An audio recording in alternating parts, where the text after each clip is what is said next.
Hi there, Laura Warren, psychic medium. We've been talking about psychic vampires and how they affect us and what we can do about it.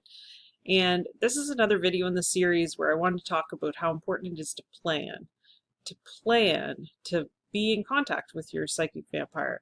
Because you know how it is, we get in these situations and we can't react in the moment because we're taken off guard, we don't feel strong enough, we don't know what to say.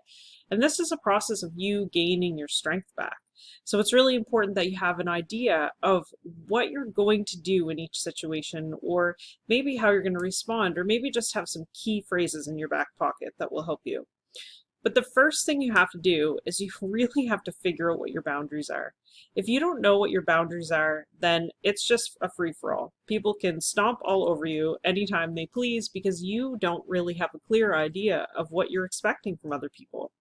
So if you're in a place where you're totally confused and you really don't know how to set boundaries, I recommend that you start keeping a journal of your interactions, and really follow the feeling. When somebody agitates you or they've pushed your buttons or you're really upset about something, I want you to journal it and then look back at it. Try to look back at it with different eyes, a little bit less emotionally attached, and try to figure out, why did that happen? Why did that interaction happen?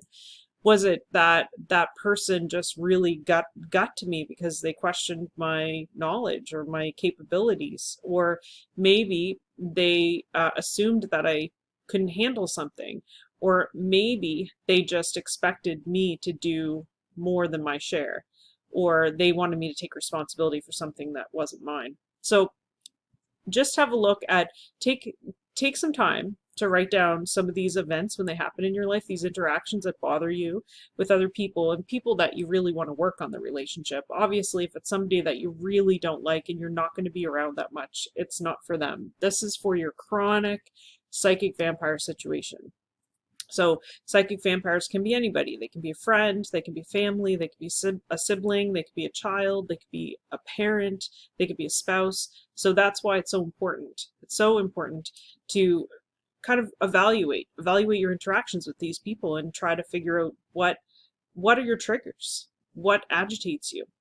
So make a list of those things, and then I want you to take from those interactions and those agitations and frustrations, I want you to take from them and kind of flip them into a positive. So if somebody is really impinging on your time, they're really expecting a lot of your time, maybe you want a boundary that says, I feel best when I have alone time.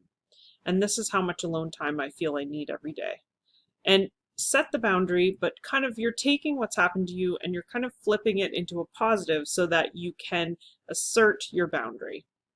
Maybe you feel like you're very well versed in a certain area, you have a skill, but this person always questions your skill. So maybe the boundary is more for yourself so that you don't give into or be reactive when they try to push your buttons on this issue. So write a list of boundaries. It's really important to have some really strong boundaries in mind when you're talking to other people. So the other thing to do when you know you're going to be in their presence is to put up some protection. So we've talked about protection in a previous video, and you can look back at that if you like, but really just make sure you have your energy is up. You have an energy barrier between yourself and that person to protect you. You want to have an intention that you are not going to give them any more of your energy. So that means on the energetic side, it's like you're cutting off all those cords, those threads, those highways of energy that connect the two of you together.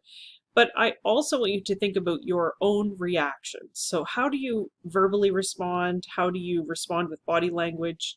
Make sure that if eye contact doesn't work with this person, if eye contact makes you feel like they're actually controlling you, maybe you want to avert your eyes. But if you feel like you have control in the situation when you have eye contact with that person, then use it.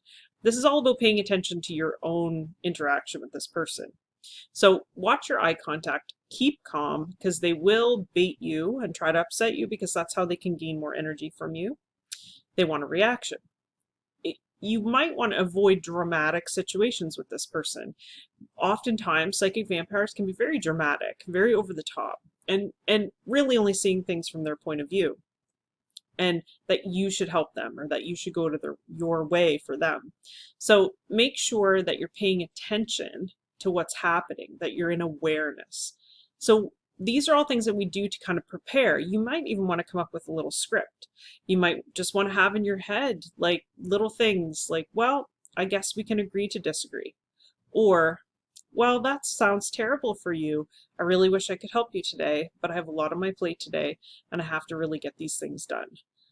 Anything that makes sense to you. Maybe you want to, maybe if it gets to a point where you feel like they're not really assessing you properly, or they're making perceptions about you that aren't true, one that I have used in the past is, I can accept your faulty perception of me.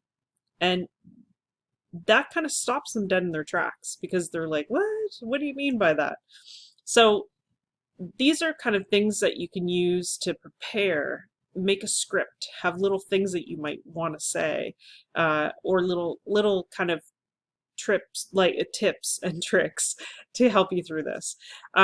So what happens when you actually have to talk to your psychic vampire? So these are all things like we're making a plan, right?